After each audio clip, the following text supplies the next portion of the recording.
What's going on, boys and girls? Are Arsenal the best team in the world right now? Will Arsenal win the Premier League and the Champions League? These are the type of questions that are being asked off the back of another outstanding performance by the Gunners, this time in the Champions League against Bayern Munich, arguably the most informed team in European football right now. Everyone was kind of classifying this as the showdown between the two European heavyweights right now in world football, in Arsenal and Bayern Munich. And I am just so impressed by what I saw in this game. Now, if you would have watched my last video, you would know that out of the three games that we have this week, Tottenham, Bayern, Chelsea, I positioned this one as the third most important, on the premise that I think we're in a really comfortable place in the Champions League. I think we could have afforded to not win this game and still be completely comfortable and safe in terms of the way this Champions League format plays out. And so I felt like it was a game in which we could take the opportunity to maybe rotate and rest a few players, bring a couple of players back from injury, and really kind of focus our attention on turning out our best 11 for the Tottenham and the Chelsea game. Because I think right now with the Premier League, yes, we're in a really good position. Yes, we've got a nice little lead on the likes of Chelsea and Man City and Liverpool, if you still want to factor them into the race. But off the back of that draw with Sunderland and missing that opportunity to just kind of further stretch that gap, I thought the Tottenham game was imperative to come back and collect 3 points. And now, before this Bayern Munich game, looking at Chelsea, they're 6 points behind us. So if we were to go to Stamford Bridge on the weekend and lose, all of a sudden they're 3 points behind us. And if City go and pick up a win, then all of a sudden City are only 4 points behind us. And that gap is completely kind of disintegrated in the space of one weekend. So for me, this was the least important game out of all of them. But at the same time, I wanted us to put in a strong performance because it was an opportunity for us to kind of test ourselves against arguably the other best team in Europe right now. And look, when I saw the starting 11, I was relatively happy with it. I don't know what's going on with Ben White. He obviously is nursing an injury situation at the moment. He's obviously not fully fit. He's obviously not ready to start matches, because I think this is a game in which I would have definitely rested Timber. I think for Timber, particularly when you think about the way Timber plays, for him to play 3 matches in the space of 7 days, it's just a lot. So I would have started Ben White, but he's obviously not ready to start. I'm glad that Lewis Skelly got a start on the left. I was actually quite pleasantly surprised to see Mosquera come in. Zubimendi and Rice. I mean, look, I would have maybe tried to rest one of them. I think on the wings he didn't really have much choice, given that Martinelli and Madueke are still kind of coming back from injury and haven't really played any minutes yet. Same with Odegaard. It was nice to see him on the bench, but I think Eze had to start, and then obviously Marina up top. So I don't think he could have really done much more to the starting 11. And look, when the game started, it was relatively early in the morning for me, and so I was kind of one eye open. And Bayern started really well. They looked really slick in possession. Players were rotating, between positions. And at first I was like, geez, we look well off it here, and Bayern looked in complete control. But I think what I started to realize was Arsenal were they were sitting back and going, right, let's see what you're about. Let's see what you're trying to do here. And I think what I loved about that was it showed that the team has complete confidence in their ability to hold shape and defend as a unit, that it was like, okay, have the ball because we know you're not going to damage us. We're going to spend some time to figure you out, and then we're going to go from there. And I think ultimately we kind of grew into that first half. Bayern definitely had the majority of the possession, without question, but I don't feel like they ever really massively threatened us. And yeah, I thought it was, Timber gets the first goal from a set piece, brilliant delivery from Saka. Definitely wasn't a foul on Neuer, and a great header from Timber, who is quite secretly deadly from set pieces. He's got a really good jump on him. So that was a really great goal. We go 1-0 up. You think, great, good start.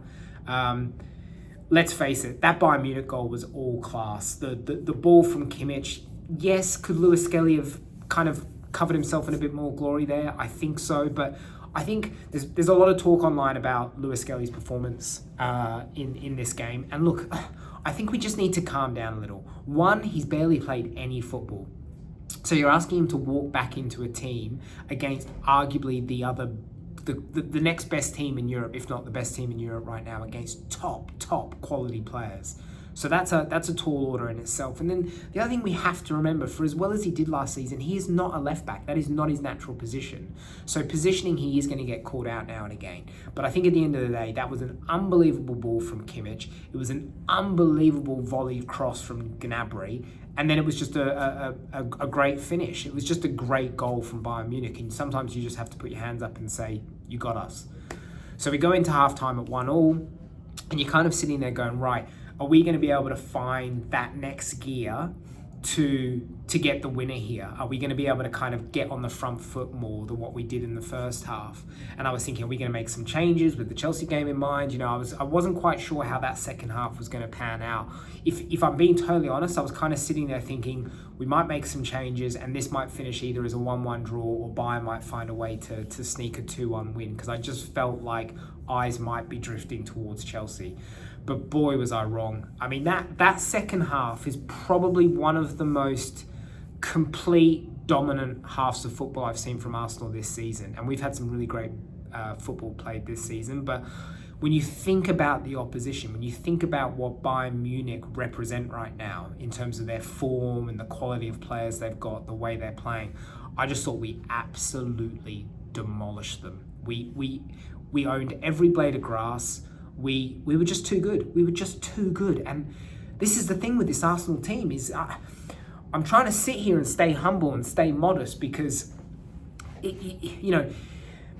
it's been 20 years since we won the Premier League, 20 plus years. We've never won the Champions League. You know, yes, we've been good for a couple of years now, but we haven't got over the line. And so it's hard for me to sit here and just kind of spew out all this kind of like confidence, but we are just so good right now. We are so good. You know, no Gabriel, no Odegaard. We lost Trossard in the first half. We had players that were tired off the back of an incredibly draining game against Tottenham literally 3 days ago. And every single player that comes into this team, it doesn't matter if they start, if they come from the bench, if they haven't played for weeks and they're replacing an injured player, everyone is doing a job and everyone is putting up performances of the highest level.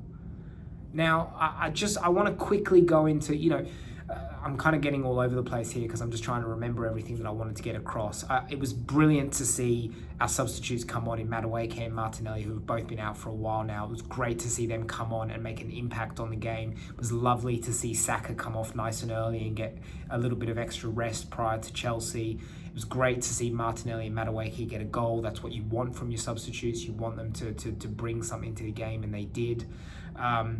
In terms of performances, I thought there's been a lot of talk about Saliba and is he that kind of leadership player that we need when Gabriel's not there. A lot of people say Saliba's not quite the same when he doesn't have Gabriel next to him. I think in these last two games, Saliba's really kind of stepped up and he's really kind of become that leader of that back line, and I think he's been superb. I thought Mosquera was fantastic. I don't think Bayern, they didn't create a lot of chaos for us. And so, again, you have to put that down to a great backline performance. I thought Timber was exceptional again, like he always is. He is the best right back in world football right now. People can say, oh, Hakimi's won the Champions League. I don't care. I don't get that argument.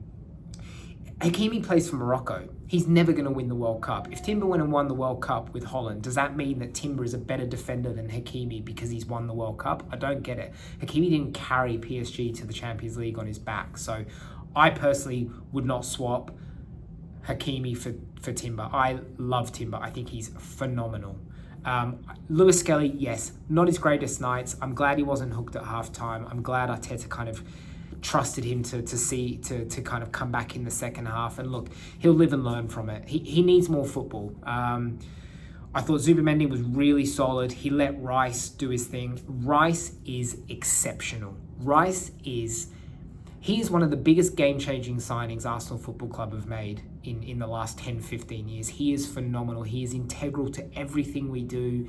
The drive, the tracking, He covers every blade of grass. He demands so much from his players, from himself. He's getting better going forward. He is just phenomenal. He is the epitome of the engine room of a team. And honestly, if he was to get injured, big worries, big concerns, because he is that vital to the way we play. And he was superb and fully deserving of the man of the match. I thought Saka was relatively quiet. Disappointing to see Trossard go down. I hope that's not a bad one. I thought Marino was okay, but again,